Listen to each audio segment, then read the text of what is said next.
I'm Sham and I'm back with a brand new track, and I'm going to tell you a story about being homeless in Detroit during the winter. This was the first time I was homeless. My car broke down November 2021, and this marked the end of being a rubber tramp and transitioning into being a full vagabond, so to speak.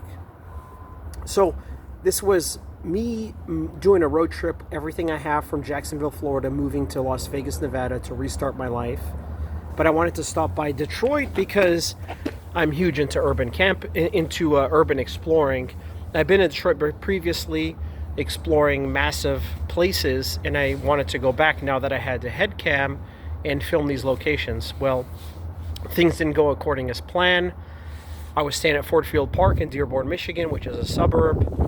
At night, drove around this corner in the park, and boom, go into a deep puddle.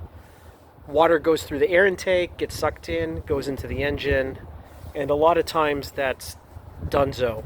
What you can try to do, which I did, is take out the spark plugs, crank over the engine, and try to shoot up as much water out of the engine as you can, which I did. If that doesn't work, not worth it.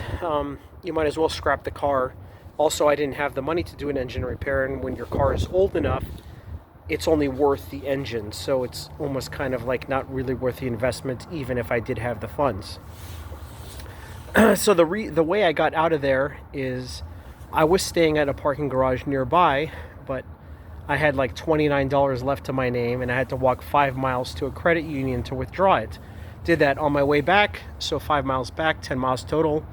I hear this blaring of alarms, and as I approach closer, I see that the elevator door is propped open.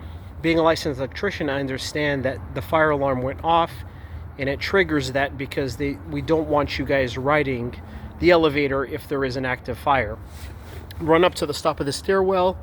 Stuff is still there, thankfully. And during that limbo of trying to figure out what to do, because I'm like, okay, maybe I'll drag my stuff and take it to the next tower, because I know that first responders are going to be coming. During that limbo, hear footsteps coming up, and 2 cops come around the corner, draw their guns on me, and they just start rapid firing, overwhelming me with different things, accusations and whatnot. Tell me to get against the wall.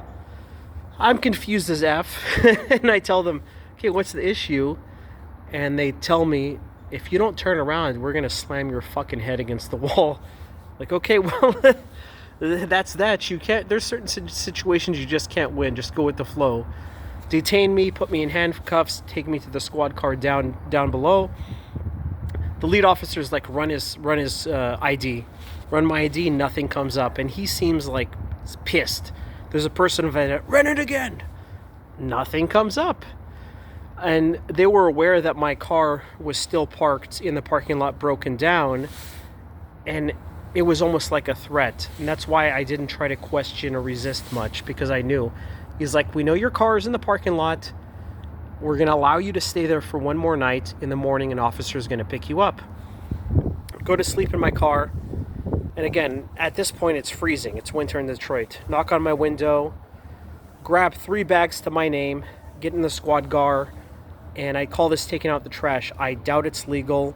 But they drive me 15 miles into inner city Detroit, and we arrive at this homeless shelter.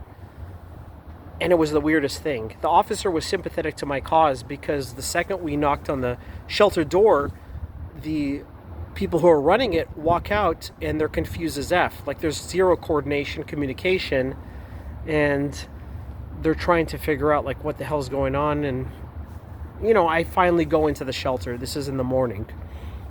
Take my stuff, get admitted, fill out the forms. And that first night, I spent it in this big open room with a bunch of other people. And I'm the type of person that I like to keep to myself. I love my privacy, independence, things of that nature.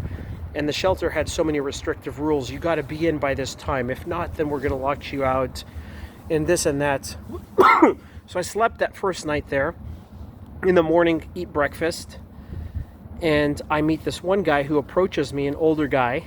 And he's like, yeah, you look a little bit different.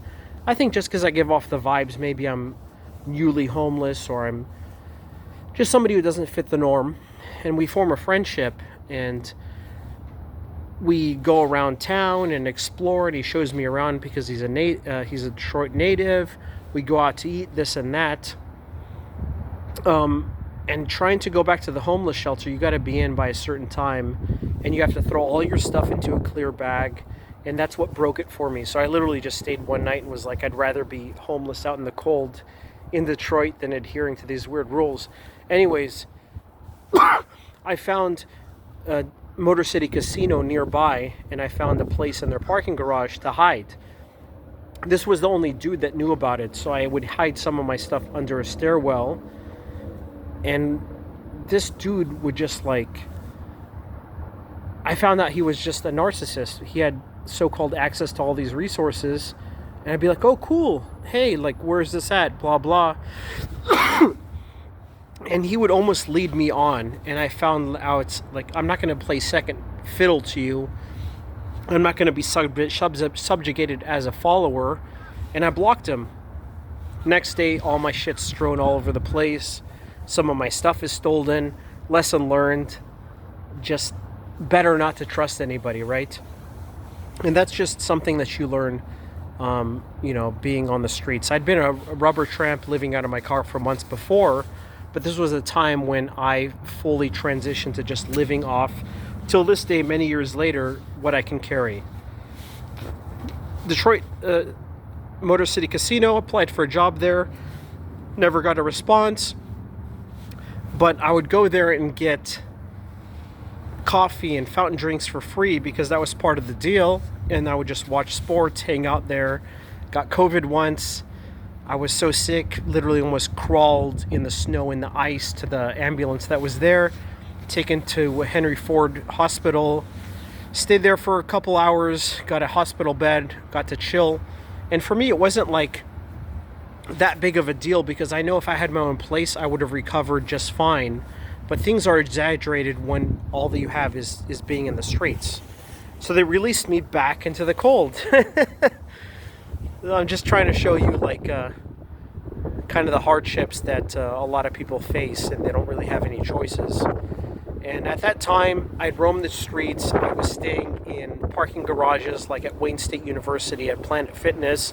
And at a point, I was sleeping on top of an abandoned hospital in Detroit. One part of it was overlooking into Canada across the Detroit River. You could see Ambassador Bridge. On the other side was the Detroit skyline. I'll just never forget that first time just being thrown to the streets and having to figure stuff out. And that's how my journey began. It's crazy to reflect and look back on moments like that.